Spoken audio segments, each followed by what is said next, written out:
right, we bring it back up to 2022, and Steve Buckholz is asking about Sonny Styles. Whoever wants to take this one in regards to, and I've mentioned this here, and it's not in kind of brainiac comment on my part that Sonny Styles and Hickson or Ronnie Hickman, I should say, to see whether at least one of those two make an impact could just be enormous for this defense.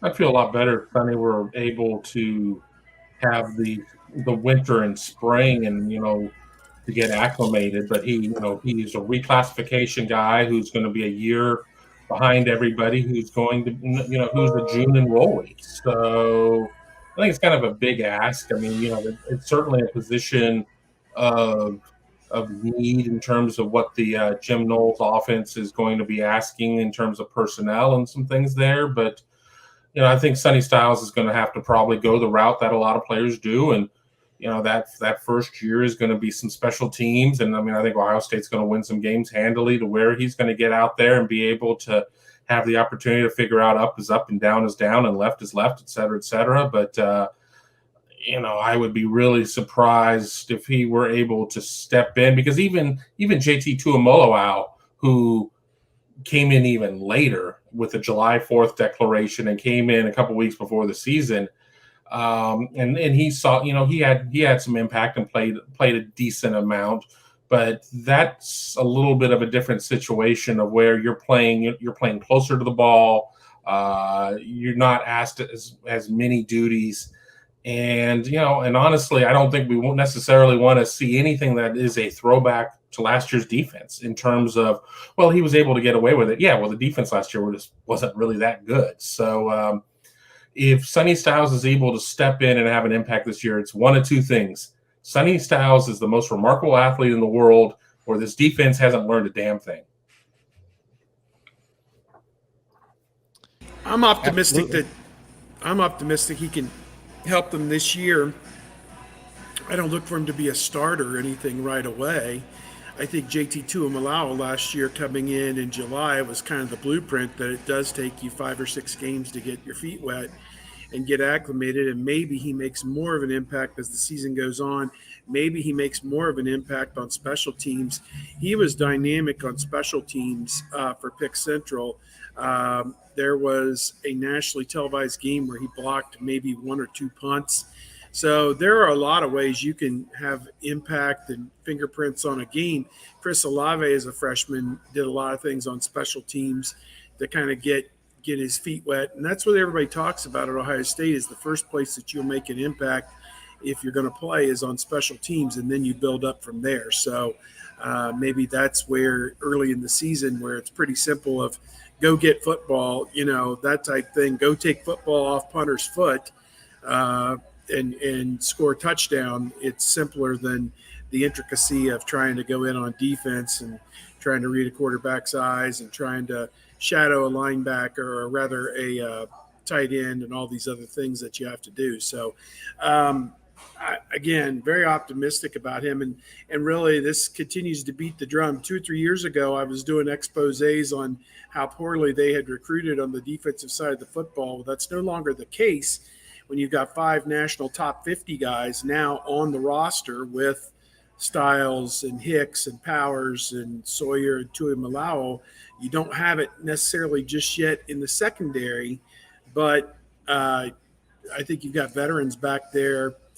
Burke played like a national top 50 guy last year, even if he wasn't. So there's plenty of talent on that side of the football. And I think as the season goes on, maybe some of those top 50 guys will bubble a little bit closer to the top, and the cream will rise to the top, and the consistency of their ability to impact the game is what Jim Knowles will be looking for. Yeah, I want people to be more cautious with their expectations for Sonny Styles this year, because as Kevin said, he is a reclassification. He's a year young. He is also at a position that actually has a lot of players, and whether that is, I'm going to assume it's strong safety rather than free safety, because that's just a tough ask for a guy who's 6'4" and 215 pounds. And Jim Knowles has said he will initially begin playing at safety.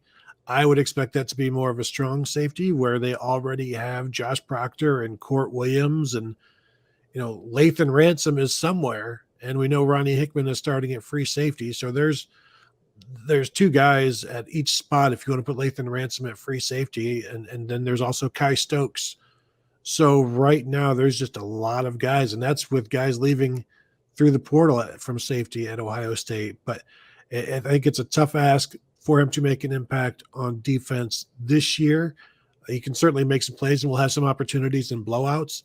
I think special teams, as Steve said, is where he could really shine, because he is a knife through, at least in high school, he was a knife through the blocking schemes and getting to the ball, and he's long, and he's just really good at it. Just really times it up really well and appreciates that role. So I could see that continuing at Ohio State, a little bit like Chris Olave as a freshman in 2018, where he had a skill that they liked, and they put it to good use against Michigan. He blocked a punt for a touchdown. So I think that, for me, that's more where he will make an impact this year. But I am certainly interested to see where he lines up, how well he manages it, because, as I've said to other people, other places, the number of 6'4" free safeties in the world that have ever produced anything can be counted on one hand. And so is Sonny Styles one of those?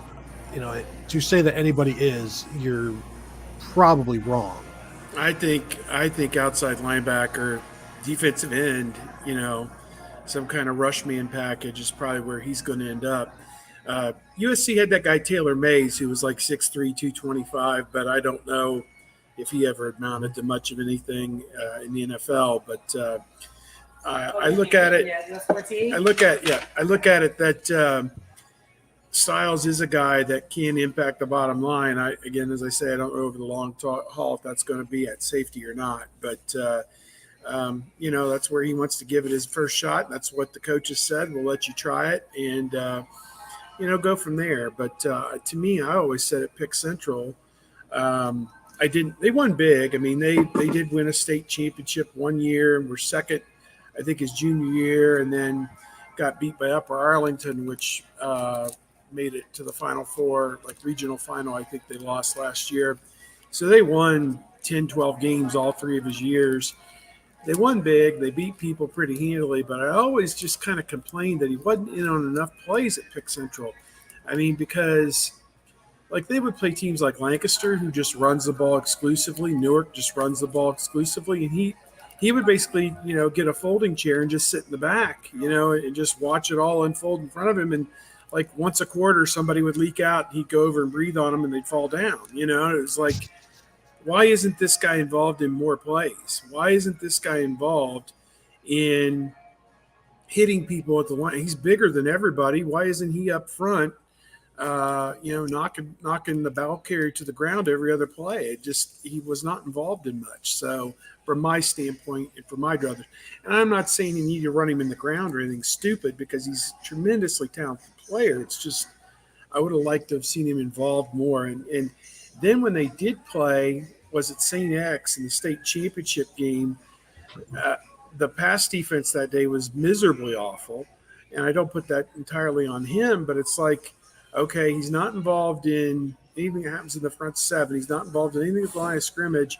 And then when you do play a team that is capable of actually having a 2020 passing offense attack at the high school level, they put up, they could name the score against you in a state championship game. That was a little disconcerting as well. So I don't know how great he is against the pass, to be honest with you. I don't know. I don't think we know. I don't think we honestly know how good a football player this guy is. He looks the part.